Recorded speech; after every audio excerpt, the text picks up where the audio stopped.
your pivot, Okay, and then we'll jump into how bad dating in South Florida is. Deal. So I launched a successful company.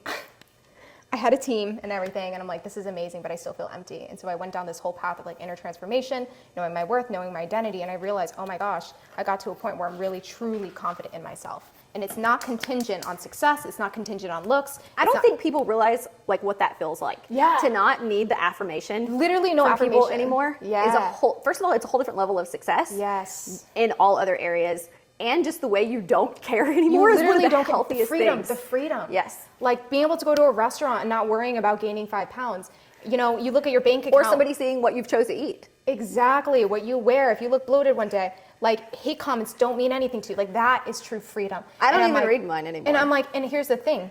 I've met a lot of successful people and a lot of them are still really struggling because their identity is in success and their accomplishments. And so I feel like I found the golden ticket where I'm like, this is it. This is Well, their identity and their emotions, businesses and success goes regardless. So I bought my first property 14 years ago, and there have been really high highs and really low lows. And that's any successful business owner is going to have triumphs and Yes. failures and bad days and great days. And if all your emotions are tied to that, Yeah. you'd be really unhappy. Yes. From the ups and downs. So the inner work is really, really important. And so eventually my interest and my passion started to shift because I'm like, this is it. This is what women really need. And so I feel like I've learned so much that I'm like, the world needs to know it. And so I started speaking. Okay. How long ago was this? Well, it's a long story and how I got started with it. But I really started speaking like 2 years ago. Okay. Which is a whole different skill set, right? Talking to the camera and going on stage and remembering long form stuff. Oh yeah. And not getting sidetracked. It's all God. I mean, that's a whole story in and of itself, like getting over the fear, because there's a fear around that too. So there's it's a lot. But eventually, you know, I started helping women with inner healing and all that, and I started coaching women on the side with that, and mentoring a lot of women in business, like pretty powerful women who you think have their life together, but they're really struggling. And I just started this coaching them. So I said, you know what, this is actually truly my passion, is helping women on a much deeper level. Because in my mind, I'm thinking, okay, well, if I can get these highly successful, rich women, imagine the impact they will have once they get truly free. I love that. It's the ripple effect. It is. It's the ripple effect. You because know? it's not just helping that one person. It's all the people that they're going to impact as well. Yes, exactly. And so eventually that became kind of like something I was doing in private. And I'm like, this is so amazing. I love this. And so I started taking on clients. And I started adding in the personal branding aspect, because I'm like, you are your brand. If you have a voice, if you have a message, that needs to go out to the world.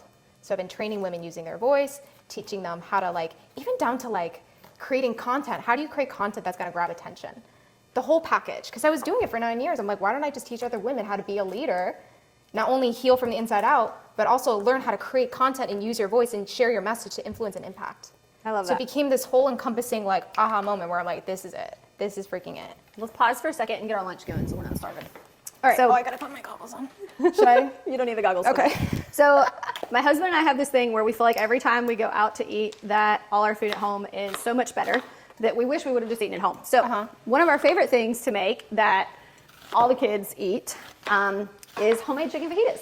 So I went ahead and did the marinade before you got here because it marinates for at least 4 hours. Okay. So you can use chicken or steak. This has got orange juice, lime, cilantro, some cumin, some salt and pepper, some jalapenos. It's been marinating in this for a couple hours. Oh, and did I say lime? Lime juice? I'm from Mississippi, and so my grandma and all of my relatives cook everything in a cast iron skillet. But Yeah. for some Same. reason- I do the same. You do? I try to. It's a pain to clean. It but is? Okay. All my steaks and meats always cast iron. So I was originally like intimidated by cooking in cast iron. I'm like, I don't know how to clean it. I don't know how to take care of it. And so I just avoided it. And they sat in my cabinet forever. And then I took a cast iron cooking class and I was like, oh my gosh, this is so easy. Why have I been avoiding this? You literally just use water to clean it out with. You don't put soap on it. And if you can't get something off, you put water back in it and like turn the stove back on and cook it out. Yeah. And it's so much easier and not as intimidating as I thought. But this is one of our favorite cast iron recipes because the chicken just has so much flavor and it's super healthy. It looks like ceviche chicken. It does. Kind of what it's giving right now. It's gonna change. I don't want to like. I'm thinking ceviche chicken doesn't sound the It looks healthiest. like it looks like ceviche chicken. Like the way they have the instead of shrimp fish, it's inside the bowl. chicken. Yeah, Yes. I agree with that. Okay, so you find your passion. You're helping these women who need the help, who are going to be big influences in the world. Where do you go next? Where do I go next, or where do they? Where do you? How do you found something that you're interested in, which you were Yeah. struggling with before. Yeah. How do you start pivoting your brand or making that decision because you had a Yeah. whole business built around the fitness side Yeah. of it? If anything, it was a big leap of faith because I knew, okay, people are coming to me for workouts and fitness. This is a sacrifice. I'm going to lose people. Yes. And so I had to like really put mission over the numbers and really stick to the vision that God gave me, saying, this is where I'm calling you. You have to do it. If you're going to be faithful with this, I'm going to bless it. And so I went through a 2-year period where I was just shutting off the people that wanted me for workouts. How were you confident that this was you who was, or that this was God making this decision and telling you that it was what you're supposed to do instead of just Kat's idea? If you want to go deep, God speaks through prophecy. So that's a whole another topic. But let's just say he made it very, very, very clear. I think he speaks through different ways, through dreams, through prophecy, through revelation. Like he will make it very clear on where he's calling you and where he's leading you. And also like just simply what I love to do and where I genuinely feel called. This is something that energizes me. This is something that I genuinely love to do. So did you shut down the fitness side of your business? I still coach people, but it's not like my brand anymore. It's more so pivoting into this. Okay.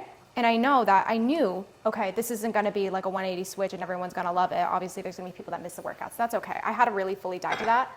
But it's almost like my capacity for it felt like it was just not there anymore. Like the thing that I used to love to do was just no longer like energizing me, exciting me. I just craved teaching women something deeper. And so I just went with it.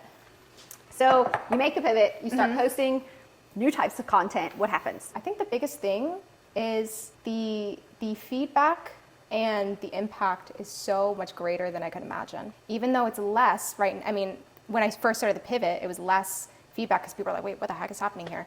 It was more deep and it was more transformative. I mean, people's lives were changed. People privately messaging me. I'm like, this is why. The impact and the influence is more important than the numbers. Even if there's a die-off, even if I lost my property, it doesn't matter. As long as I stay faithful with this, it's worth it. You know, I'd rather influence the few people greatly than the masses just for entertainment. That's kind of my mission. And so like, I'm just sticking to it, being faithful. And I'm launching a podcast soon. Oh, yay. There's different projects I'm working on right now that I'm really, really excited about. But So moving forward, you're going to have a new podcast, which is based all around this new side of you. it's going to be not just me. I'm going to interview women in business, in media, like powerful women. And it's not going to be, just faith and transformation. It's going to be leadership, mindset, transformation, inner work. Like we're going to get raw and real in this podcast. And I'm really, really excited. I love that.